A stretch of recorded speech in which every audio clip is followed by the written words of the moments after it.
This is The Great Expanse by John Bat 426. And yes, you've read the thumbnail. You already know what this movie is about. I take that back. You know what this video is about. It's about this horrible movie. Oh yeah, I kind of gave it away immediately. Supergirl. Now, honestly, I think I dislike this movie for reasons that other people dislike it. And let me explain. I think there's a lot of technical missteps with this movie. That's why I don't like it. I don't like the setting. I don't appreciate the disrespect to the Supergirl character. And you could say, well, it's only Supergirl. Well, if it's only Supergirl, make me care. Why do a whole $200 million production budget for a character that's just, Why'd you go to the movies and spend your money if it's just, So that's garbage. That take is trash. But you have an opportunity to introduce an entire generation to a character. Why squander it like this? Now, if you watch my trailers, my trailer reactions, I never dug any of the trailers because the setting is she's on this mudball planet. She's with these nobody supporting cast. Yes, a supporting cast means something in a movie, in case you didn't know. Not one meaningful character. So what did they do? They shoehorned in Jason Momoa's Lobo, who's somebody that's on par with Superman as far as strength.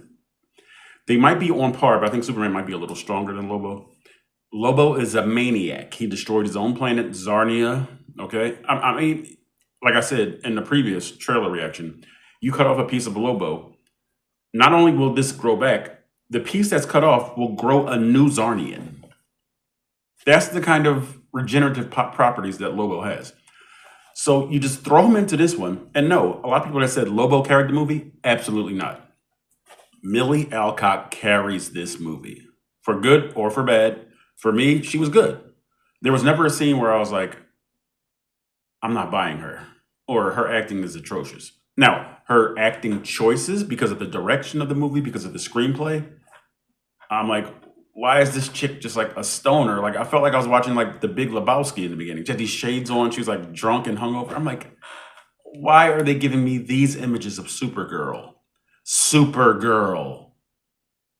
And they're just trying to stress that, oh, she's a real life person. No, she's not. She's an alien. So basically what you're telling me from this movie is, Mr. Craig Gillespie, Anna Nogueira, James Gunn, you're telling me that every alien species is human. Right? Isn't that what you're telling me? Like, oh, well, she was traumatized. So why are these aliens behaving like humans? We know how we behave when we're traumatized. You never saw Clark Kent traumatized. I'm an orphan. Yes, he was raised by Ma and Pa Kent in Smallville, Kansas. His whole planet was destroyed. That would devastate us. We never see that. So for the Supergirl movie, we're treating her like she's human girl, right? Who is basically the heir apparent of Superman. Superman. Now, no, she's not the child of Superman. That's not what I mean when I say the heir apparent. But there's another super character in the universe. Superman is distinct. And I think that's the issue with the Superman character in this universe. We cloned him in the very first movie. So he's not distinct anymore. So now it's like, all right, we'll let you go to Lex Luthor to get another Superman. Maybe he still has some of the original cells. It's so easy. Well, according to Lex Luthor, we know he's an egomaniac. It's easy to clone Superman. So we just make Supermans pop up, like whatever. No, it should not be that. And DC Comics, yes, I know it's a movie. I know it's not a comic book. Thank you. Superman is a universal force of good. Universal. Remember, in Alan Moore's story, For the Man Who Has Everything, it involved Superman, Batman, Wonder Woman, and Robin. In the Fortress of Solitude, an alien threat named Mongol sent something called the Black Mercy to incapacitate Superman. He's from another world. He sent it all the way to Earth on Superman's birthday, I believe, to incapacitate him, to neutralize him, because they know of his power. They know of his reputation throughout the entire DC universe. That's who Superman is. Now we see another super person, another Kryptonian, Kara Zor-El, who has the potential to have the same amount of heroism as Superman. She was given this gravitas in the animated series, Justice League, the animated series, We see it in the CW Smallville. Like Kara Zor-El's a big deal. We saw it in Michael Turner's graphic novel Batman Superman Supergirl, and the animated adaptation of that called Superman Batman Apocalypse. Supergirl means something. So everybody said, well, she's just Supergirl. No! This is another Kryptonian of the same blood of Superman. This should be a huge deal. So I'm watching this movie. She's like on a lawn chair under a yellow sun. She's like hungover again, using that Jordan Belfort high on mushrooms. I'm at the country. That's the opening of the movie. The beginning trailer of the first trailer with that record playing and Crypto being the menace that he always is, and she going, "Oh, you think you got it on the paper this time?" So basically, Crypto been peeing all over her RV or her Winnebago, whatever it is, whatever her ship was. I'm like, why? Who thinks this is a good way to introduce Supergirl to people that don't know who she is? There are no stakes in this movie. None. Zero. The main thrust of the movie, Creme of the Yellow Hills, this worthless antagonist who has selective superpowers for some reason. Like a tank falls out of the sky. He catches it with one hand like nothing and just tosses it. So I'm like, all right, so he has Lobo level strength. He has Supergirl level strength. Like, how do you kill somebody that can do that? Which makes the end of the movie perplexing. And again, this is a spoiler review. All right, so I'm jumping all over the place. So the fact that he got stabbed with a sword twice, why would that kill somebody with that kind of strength and durability? Caught a tank with one hand and just like a sword can. I don't get that. And you might be saying, well, it's a sword. You could survive a sword stab. I could survive a sword stab. I could die from it. You could die from it because of our frail humans' physiology. This guy can catch a tank that fell out the air. There has to be more regenerative properties. There has to be some kind of durability. So why would that? That might have been the worst part of the movie, the fate of Creme of the Yellow Hills. But anyway, the movie is basically Creme is just being mean, just for the sake of it. All right.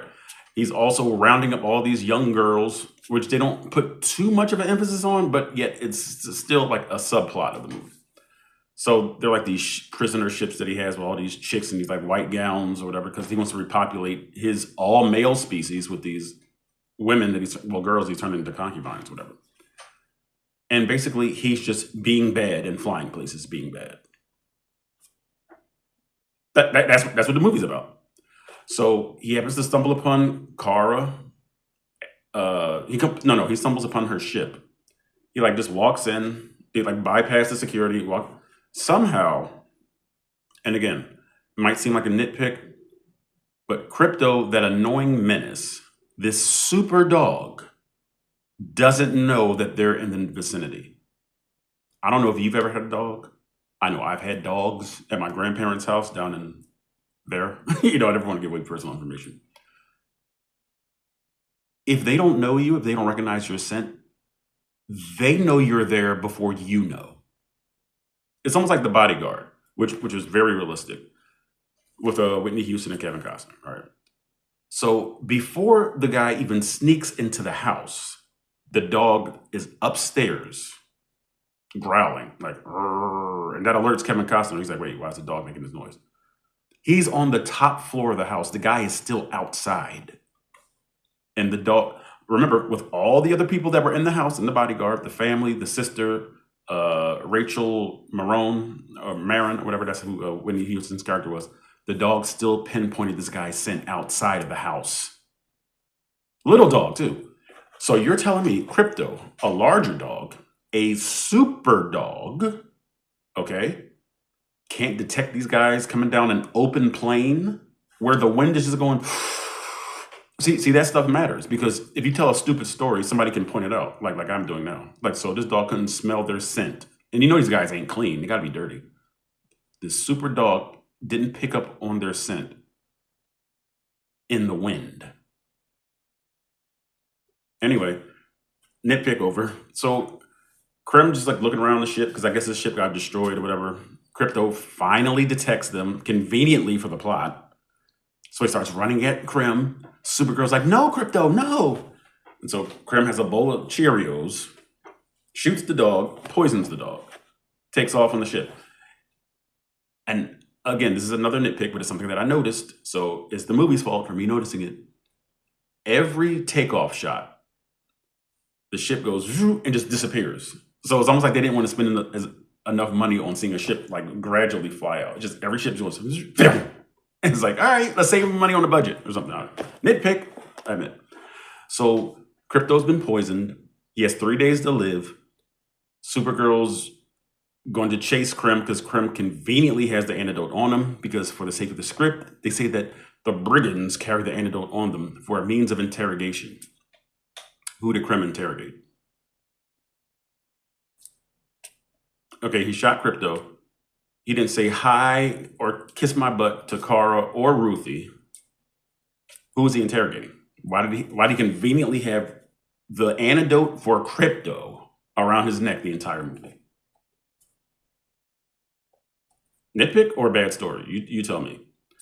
So the best part of this movie, again, I told you I'm jumping all over the place. The best part of the movie are the flashbacks. So that means the movie isn't really worth anything if only the flashbacks, which are not real time for the movie, if you understand what I mean by that. We see Kara Zor-El land in Antarctica. We see Superman help her out of the pod, introduce her to the planet. Great scene.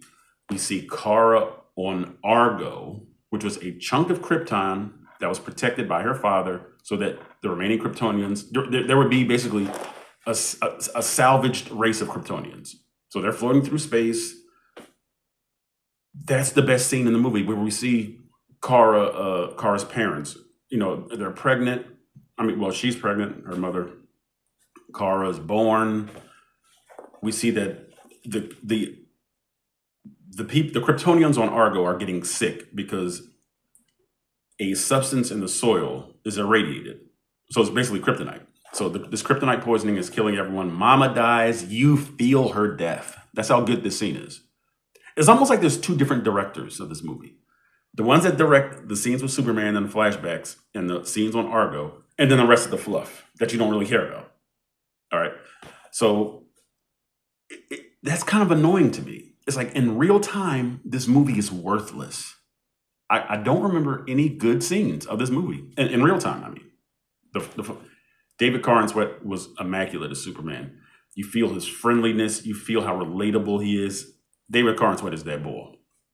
The actors that played Supergirl's parents on Argo, great stuff. As I said, Millie Alcock is good throughout this entire movie. But let's look at her supporting cast. Ruthie, the chick whose noble father was killed by Krim, worthless. I felt nothing for her at all. Only thing I felt was that at the end of the movie, when Supergirl was about to leave and she had nobody with her, I was like, all right, Kara, I can't stand her either, but you can't just leave her on the planet. You know what I mean? Because she's a little girl, all right? And I did feel for Crypto when he was poisoned, because it's just a dog. It's just an annoying menace, but it's just a dog. He's like, you're going to poison a dog? Like, that's too much. It's just my heart. I'm so compassionate. But anyway, Crypto, not really in the movie that much, but we see why Supergirl is fascinated with Crypto, because he's the last survivor of Argo along with her. Now, based on the movie, technically Argo is still out there. Now, maybe everybody died, but you still have this bastion of Kryptonian technology that's out there. So maybe that's going to be incorporated into Man of Tomorrow. Maybe Brainiac, who was a Kaluan, okay, but they always call him a Kryptonian menace, but he's a Kaluan from Kalu. Maybe he stumbles upon Argo, that sort of bottled city, and that's where he learns about the trajectory of Kal-El, and that's how he finds Earth for Man of Tomorrow. Because we know that Brainiac is the menace. He's the reason why Lex Luthor and Superman are going to join together and fight against the menace of Brainiac in Man of Tomorrow. But Ruthie's worthless. She's no X-23. No, she's not. I think she was roughly the same age as Daphne King, who played X-23. I don't care about her. She's running around in a bomber jacket and a sword. Whack. Krim of the Yellow Hills, he didn't know who he was. He has like a million studs on his face. Whack dude. Look like the Gimp from Pulp Fiction. Sorry about that. Look like the Gimp from Pulp Fiction. meets some road warrior in Mad Max. Whack. I don't even know what his powers were. Again, he caught a tank. He's kidnapping girls. He betrays this black family or whatever for some reason, just to prove he's mean or something. Lobo is just kind of shoehorned into this movie. He's looking for somebody named Dom Braxton or something. Dom Braxton, somebody you don't care about or whatever. Ruthie conveniently becomes like not John Wick, but she becomes like this Batman character. Like one of the brigands or whatever goes into her cell because she gets kidnapped or incarcerated. He handcuffs her. She jumps over his back and chokes him to death. I'm like, where was the buildup to her being able to do this? Where was the buildup? And see, I'm not somebody that just accepts what I see on the screen. Maybe you do. That's you, but that's why you and I are different. I'm like, when? So the alien designs of this movie, forgettable. Some of them look kind of weird. There's just no substance to the real time of this movie. So the whole movie, Supergirl is telling Ruthie, vengeance will not satisfy the void in your heart after the death of your family. She says she understands that. She says she had a great line where Ruthie asked her, when did you get over your vengeance? And she said, any day now. So I thought that was a great line. In other words, she's still dealing with it, you know what I'm saying? So at the end of the movie, Supergirl does what you thought she was going to do. You see it in the trailer. She's, beating up Krem and all his buddies. Lobo comes on board the helicarrier, and he's blowing stuff up because he's still looking for the dude. You know what I mean? So at the end of the movie, I'm going to just skip some stuff because it's not even worth remembering. Krem is at the mercy of Ruthie, even though he can pick up a tank. No, catch a tank. I'm sorry, not pick it up. He can catch it that fell out of midair and just with one hand and throw it. So she says, this is for my father. She's about to stab him. And Supergirl's like, it won't take your pain away. Great acting by Millie Alcock. So then she says, let her know that you're Ruthie, whatever her last name is, from the Dynastia clan. So Ruthie says, I'm not going to take vengeance. She gives a hug to Kara. We don't care as the viewer because she sucks as a character. Ruthie walks off. Supergirl watches her. And then Supergirl kills Krem. That was so hypocritical. She stabs him in his gut, which probably shouldn't have been penetrated because how strong the dude is. And she says, that's for my dog. So she takes vengeance, even though she told Ruthie not to take vengeance. And you could say, well, she said she was still getting over it. Whack. Then she stabs him right in his throat. He said, and this is for her, the girl, and her family. I was just appalled by the treatment of Supergirl in this movie. Appalled. So then we see that she returns to Earth. She says, I'm going to be around for a while. All right, then and she goes to Clark Kent's apartment, and Clark's like, I am happy. You know what I mean? Like, he's finally glad that Supergirl's going to be on Earth. He throws in a little line that you could have helped me with this last guy. So I guess he was referring to the Superman clone from Superman last year. This was a forgettable movie. If you haven't seen it, wait till it comes out on TNT. Wait till it comes out on streaming, but don't pay for it because this was poor. This was a awful movie. Wait a minute. D, there we go. D for Supergirl. I can't believe it was this bad. But again, Millie Alcock was the standout. I would like to see more Millie Alcock and Supergirl, just not as this stoner, loner, traumatized chick. Like, please grow up, please. Ruthie, I never want to see again. Crypto, I never want to see again, but we probably will. In this movie, you see how essential David Corenswet is as an actor, how essential he's going to be for the DCU, because he's a great Superman. Great stuff. I'm pretty sure we're going to see Jason Momoa as Lobo again, which I'm not even crazy about, because like I said, he didn't carry this movie at all. The scenes he were in were competent, but that's only because it distracted from the terrible plot of this movie. So it was a nice little distraction, a nice little diversion. But that's it. Jason Momoa didn't do anything outstanding. He basically played Jason Momoa with a bad wig on. You know what I mean? So he was all right. But other than that, D. D for Supergirl. Degenerate, derivative, dog crap, dumb, delirious, stupid. Bad movie, James Gunn, Anna Nagaria, Craig Gillespie. Thumbs down. Peace.